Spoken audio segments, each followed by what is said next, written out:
Back. Now we want to perform multiplication of fractions. Okay, so you have a fraction 4 over 30, right? Times, the dot means times, right? Fraction 5 over 8. So you can rewrite this, right? So I will write 4 over 30 as it is for the time being. 5 over 8. All right. Why did I do that? Now notice I have simply rewritten it, right? So I can reduce from top to bottom. I can reduce top to this bottom. Basically, all the numerators are one team. All the denominators are one team when you are multiplying. All the numerators are one team, denominators are one team. So I can simply say 4 is 4 times 1 and 8 is 4 times 2, right? So that gets me to cancel the 4 in the numerator with the 4 in the denominator. Okay, numerators all belong to one team, denominators all belong to one team. Now look at that, 5 is here and 30 is here, right? They are in opposite terms and they can be reduced. 5 is 5 times 1 and 30 is 5 times 6, right? So 30 is 5 times 6. So 5 reduces the 5. I get here. So this eventually gets me 1 times 1 is a 1. 6 times 2 is a 12. So it is 1 over 12. All right. Some people like to first multiply and then reduce. That's okay. There's no harm done. I like to first reduce and then multiply because after reducing, I'm left with small numbers to multiply. Rather than multiply large numbers, I now have small numbers to multiply. So I prefer reducing first and then multiplying. Next problem. Again, similar multiplication question.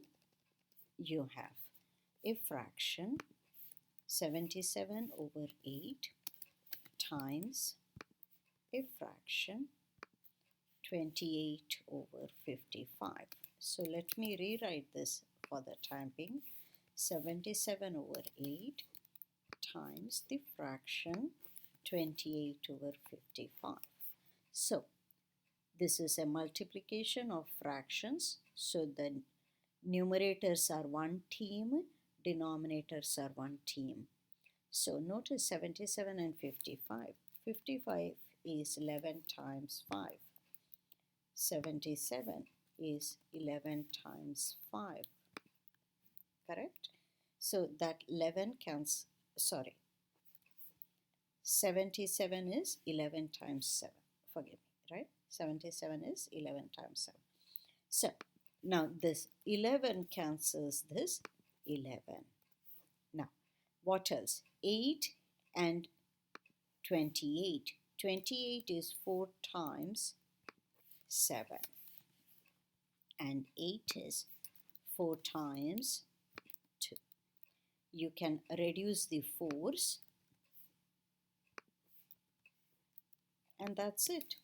So this is a fraction. Make sure you reduce until you cannot reduce anymore, right? By the way, you could have reduced by 2 and kept going. That's fine. No harm done. Okay. So 7 times 7 is 49. 2 times 5 is a 10. So this is a 49 and this is a 10. Next problem. Division. How do I divide fractions? Right?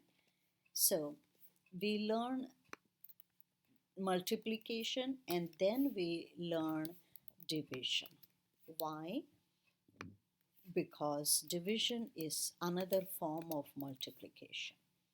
So this is keep the first fraction as it is, then you multiply by the reciprocal of the second fraction.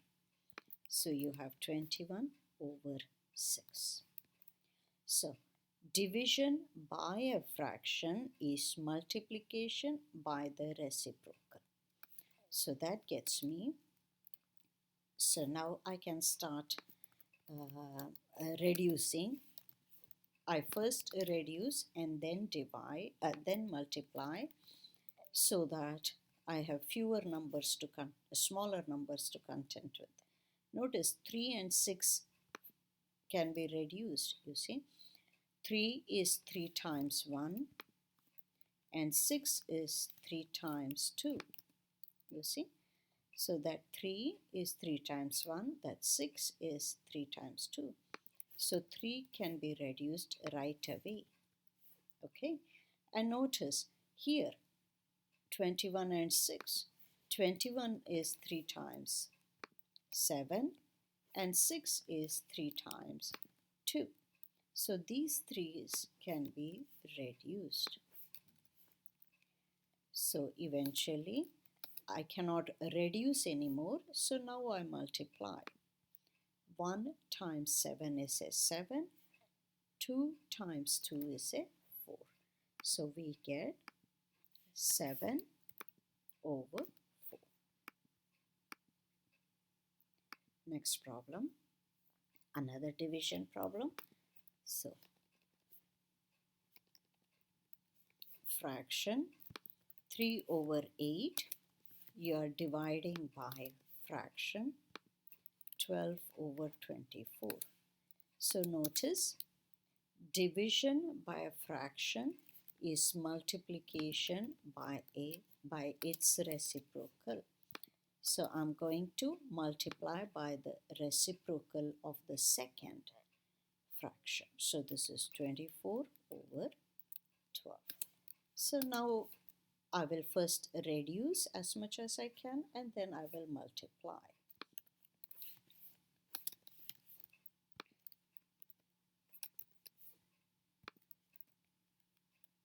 All right, so let's see. 3 does not go in 8, but wait a minute, 12 goes in 24, right? 12 times 2 is 24, so let me rewrite that as 12 times 2, right?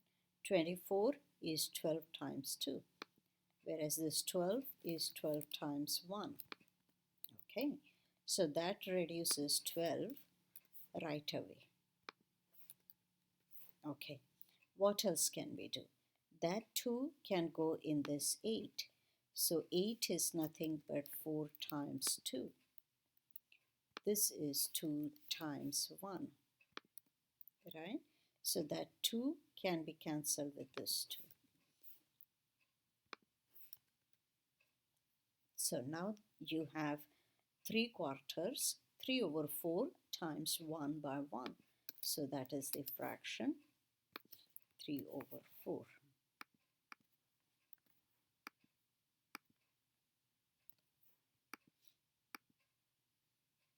Next. Now you have a few multiplications and divisions. This will take some time. I will start here in my next video.